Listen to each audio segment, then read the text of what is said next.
Destruction Darius 2 hit its next major milestone recently when it underwent its first playtesting session from other people, with a complete island full of levels and high scores. I know it's been months since the last video, so I'll quickly get you up to speed on progress. Firstly, I could have reached this stage within weeks, but it took a lot longer because firstly I'm busy with other things, and secondly, it's been hard progress. I've not been adding new and exciting things to the game.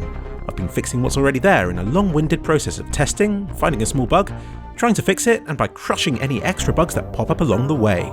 Yes, I know you'll judge me for this, because if you were ever to make a game, you'd be able to skip this stage because it would all be perfect first time. Maybe you haven't ever finished making a game yourself, but that unfinished game you're working on is probably beautifully tidy. Good for you. But for me, once I reach a certain stage of playtesting, no matter how hard I try, every bit begins conflicting with other stuff and in the most unexpected and unimaginable ways. But I like it because although it's disheartening whenever you find a bug in a bit of the game that you thought was finished, fixing it is even more rewarding than the earlier stages of working on a game because the fixes often need to be more imaginative and challenging. Let me give you an example. I made a speedrun mode unlock once you've completed an island that forces you to beat it again in one sitting. I then decided a destruction mode would also be good, but I didn't want it to conflict with the speedrun bit, so instead of making it from scratch, I just copied the speedrun bit and changed it to suit destruction mode.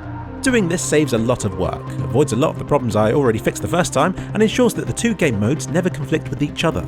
But playtesting revealed all manner of other bugs that popped up from this process. Take the end of level flag, the thing you reach and it ends the level.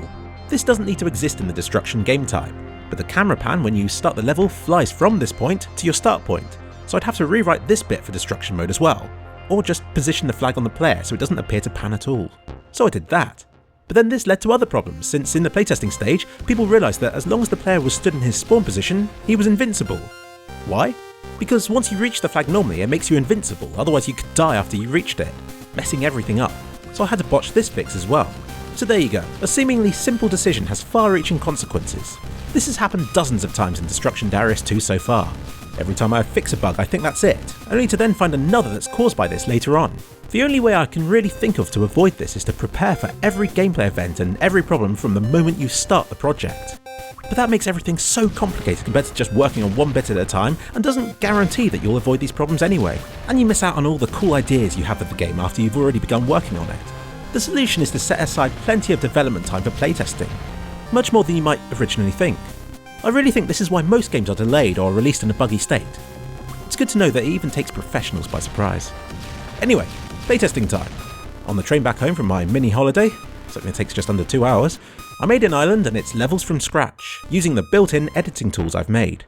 I played through each level until I felt I got a very good score, then I set the gold and silver times based on that. Once I got home, I then sent it off to 2 friends to playtest. It's easy to get carried away and to proudly send your creation to loads of people as soon as possible, but I'm staggering it with Destruction Darius 2. I want to reserve new playtesters for every stage so I don't lose sight of what it's like to be a new player to jump into the game for the first time. But right now the game is far too buggy and unpolished to subject brand new players to, so I let 2 experienced Destruction Darius players, the Cat of War and Dennis Stanistan, test it, because the core gameplay is already in place and in need of testing, from the individual levels right up to the island campaign, and it's still early enough to change almost everything based on feedback. I still watch them livestream their first attempts. Here are some clips and your first proper look at what a campaign in this game will feel like. Full screen now. Nice. Oh, I like the way it scrolls across so you can see your goal at the end. Okay. Click. Where do I? Oh. Space. Got you. Right. What did I press? I don't know what I clicked to get into the thing. Oh shit. Oh. 52% out. Well, I've got to destroy all these over here just for the extra score, haven't I? I'm probably taking... I'm no speedrunner. Oh, yeah, that's probably why I should have done that. Trust me, Philip. I got this. Nope, I don't. I don't know, it's all jittery and shit. So, I know the game's more broken than I thought it was, which is better than not knowing. So I'll fix everything that they've mentioned. We'll add some more stuff, and we'll ready it for playtesting stage 2, a process I feel will repeat until it's ready to be released.